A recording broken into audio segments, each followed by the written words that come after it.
جو مر جائے اور اپنے زمانے کے امام کو نہ پہچانے اس کی موت جاہلیت کی موت ہے۔ تو حضرت سے پوچھا گیا کہ یہاں جاہلیت سے مراد کیا ہے؟ تو حضرت نے فرمایا یہاں جاہلیت سے مراد زمانہ جاہلیت ہے، یعنی رسول اللہ سے پہلے جو دور تھا جاہلیت کا، وہ کون سا دور تھا؟ وہ دور کفر کا دور تھا، نفاق کا دور تھا۔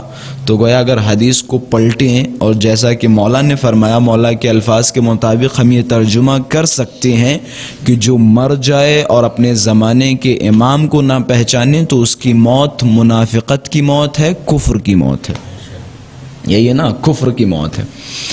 دیکھیں معرفت کا مسئلہ بڑا عجیب ہے۔ ماہ محرم الحرام ہے اور میرے خیال سے معرفت کی باتیں اس مہینے سے بہتر کسی مہینے میں سمجھ میں نہیں آئیں گی، کیونکہ ہمارے سامنے ایک آئیڈیل اصحاب کربلا کی صورت میں موجود ہیں کہ جنہوں نے معرفت کی تمام منزلوں کو طے کر کے ہمیں بتا دیا کہ معرفت دیکھو ایسی ہوتی ہے۔ غور فرما رہے ہیں میرے جملوں پہ؟ معرفت کی تمام منزلوں کو طے کر دیا اصحاب کربلا نے۔ اچھا، امام زمانہ کی جو بار بار کہا جا رہا ہے کہ معرفت حاصل کریں، معرفت حاصل کریں، معرفت سے مراد کیا ہے؟ معرفت سے مراد صرف و صرف پہچان ہے۔ مثال کے طور پہ ان کا نام یہ ہے اور ان کے بچوں کا نام یہ ہے اور فلاں تاریخ میں غیبت صغریٰ ہوئی، فلاں تاریخ پہ غیبت کبریٰ ہوئی، دیٹس اٹ۔ یہ معرفت ہے؟ یہ معرفت ہے؟ نہیں، یہ معرفت نہیں۔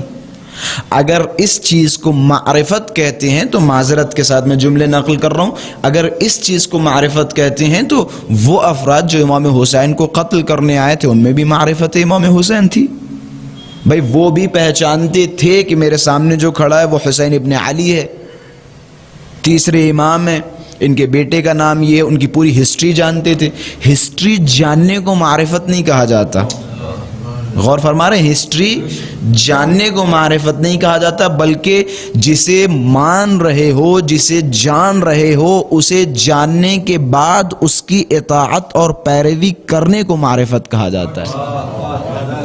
اب اگر کوئی انسان یہ جاننا چاہتا ہو کہ ہمارے اندر اپنے زمانے کے امام کی معرفت ہے یا نہیں، تو یہ دیکھیں کہ آپ امام زمانہ کی اطاعت کر رہے ہیں یا نہیں۔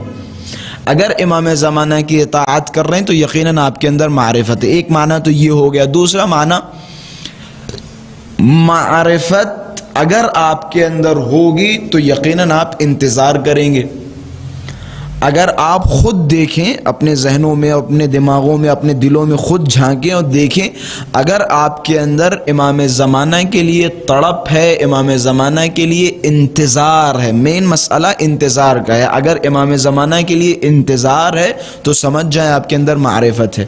اگر انتظار نہیں تو سمجھیں معرفت نہیں، کیونکہ معرفت جب آپ حاصل کریں گے تو ظاہر سی بات ہے معرفت کی ایک کڑی ہے امام زمانہ کا انتظار کرنا۔ اگر آپ کے اندر انتظار نہیں تو سمجھے معرفت نہیں۔